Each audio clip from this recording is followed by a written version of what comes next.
Hey, I thought I'd show you real quick while Tyler's putting up foam board. I didn't want to keep him from working, but basically what we've got here is dehumidifier. Just wanted to show you a couple things that we do in order to install these dehus. Now, as you can see, this is our branded Aprilaire. Is this an 1820 or a 30? I believe that's a 20. 20. Yes, sir. Aprilaire 1820. We got it up on cinder blocks, as you can tell right there. They come now with these dark drain tubes that should come with the Aprilaire as part of it. And then we got that going into the diversified condensate pump. I'm sorry, Diversitec condensate pump. Then we've got the Diversitec. This also comes with the condensate pump.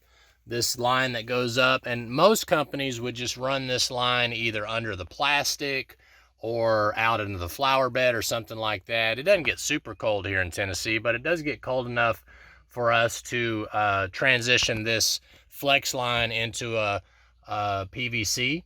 We use this little coupling right here that we do that with. All right, so it takes it from flex to PVC, and then we run that PVC up and out into underground. Okay, so the ninjas basically created, I'm trying to see where they ran it to because I can't see it, but basically, oh, it goes that way, it goes that direction behind me, that part of the crawl space back there. So basically what they did was they'll run that 3/4 inch line, I'm sorry, it's half inch PVC line to the foundation wall, drop it down below the outside dirt line, and then run it to a dry well. They'll do a 12 by 12 by 12 dry well full of gravel, and then cover that back up with dirt, so that way it doesn't show all that much on the outside of the house.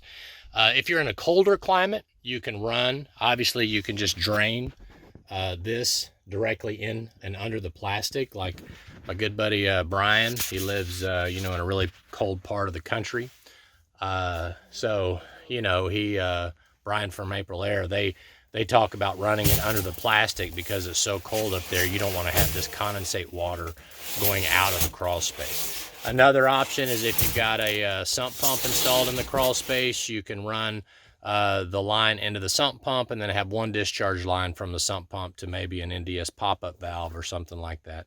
So anyway, just wanted to show you this install that we do. This is our primary install. You typically want the dry air blowing towards the bigger part of the crawl space as well, so make sure that you have it blowing more towards the open spot. You don't want to have the dry air blowing directly at the door or foundation wall or something like that. So Michael Church, Crawl Space Ninja. Hope you like this video. Make it a happy and blessed day. We'll see you later.